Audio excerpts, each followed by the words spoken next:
We got our Japan visa for 5 years, multiple entry, and stay up to 3 months. How cool is that?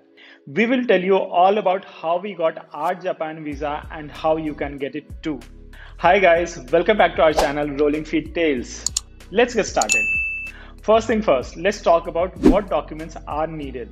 The first document that you require is going to be your passport, and passport has to be valid for at least 6 months and it should have two blank pages. So if you do not have these, go and apply for renewal of your passport.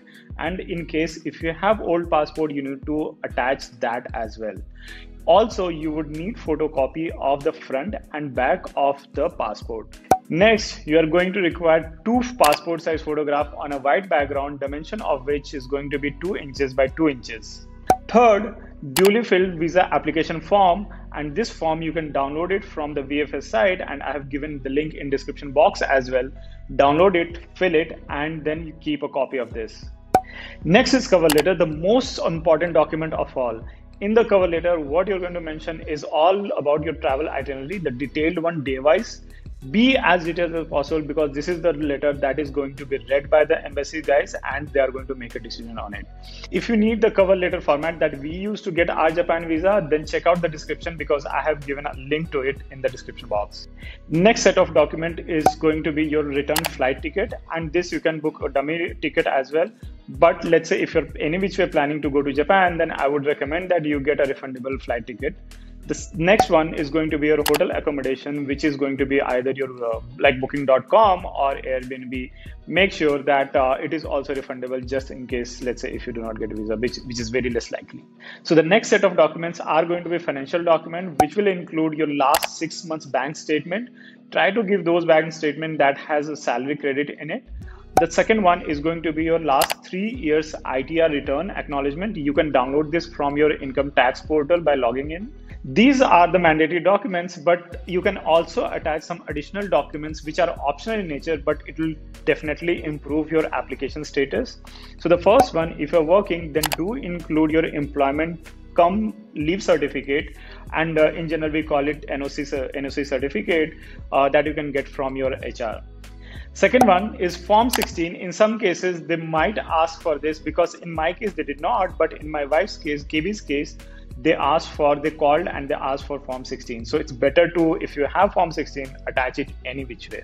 The third document is travel insurance, even though it is not mandatory, but we would recommend that you have one while you are traveling to Japan or any other country. So if you have that, it actually brings out the seriousness of your travel to, let's say, Japan or any embassy that you are applying to.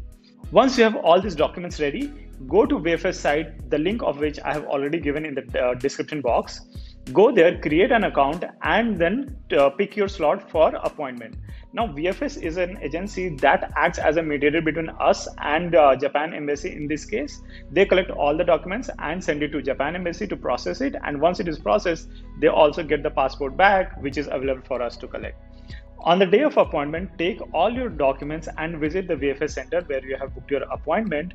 Now here, what you're going to do is submit your documents. Along with that, you will have to pay visa fee. Now, Japan visa fee is only rupees 500. Yes, how cool is that? That for rupees 500, you get 5 years tourist visa. That's like 100 rupees per year, right? It is pretty cheap. So you have to pay that, and along with that, you have to also pay VFS agency fee, which is 650 rupees in this case, higher than the visa cost, but this is what it is.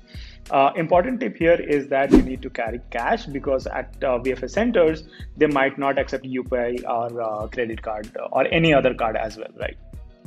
Now, once the embassy has received the application, they'll work on this. And if they have additional doubts, what they are also going to do is they are going to call you for a small, I would say, a visa interview. Now, in my case, I received a call from embassy where they asked about like what is my purpose of travel, what is the duration of the travel, who I am going with, and all of those stuff. So I clearly answered about all of these things. They also wanted to know about the itinerary, how does it look like, etc. So be sure that when you are submitting the application, you know the itinerary, how you are going to follow day by day. In my case, it was like 5 days in Tokyo, 3 days in Kyoto, etc. So I explained everything to them. They also inquired about my spouse, that if she's traveling, what is she doing right now, where is she working, and all of those things. So once they have verified and they have asked all of these questions, what in our case, what happened that in next 2 days, we received a status update that your visa has been processed and you can come and collect the passport. Now let's talk about some tips that will maximize your chances of getting Japan visa. The first one, and I cannot stress enough, is about the cover letter. Guys, you need to make cover letter as descriptive, as detailed as possible, because this is the main phase of you communicating to the embassy, right? The second one, go through your itinerary in detail, because they might grill you on like how are you planning to spend your time in Japan in general, and let's say they might also ask what is the daily cost that you are going to incur, etc.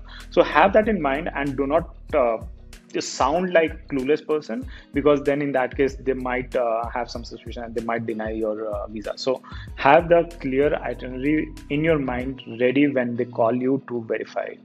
The third one, the bank statement, as I said earlier, have a seal and signature from the bank officials, 6 months validity, and try to submit that bank statement that has your salary inflow coming in. Also, avoid depositing a big chunk into the bank statement just to showcase that you have enough amount for Japan travel, because that will be a kind of a red flag, because you did not have enough balance till some time back. Suddenly you have a lot of balance, right? So this is a red flag. Try to avoid that. The last one, if you already have US or UK or Schengen visa, then it helps, but this is not a mandatory requirement. So in any case, you should go ahead and apply even if you do not have earlier visa of these countries. So that's it, guys. Hope you liked the video, and if you have any question regarding Japan visa, then do write it into the comment box, because we'll definitely respond to it. And the next video is going to be when you arrive Japan, what is the first few hours are going to look like, how you are going to navigate through purchasing SIM card, purchasing metro card to go to Tokyo. So this is what we are going to cover. So if you have not subscribed, do subscribe to our channel and stay tuned for the next video.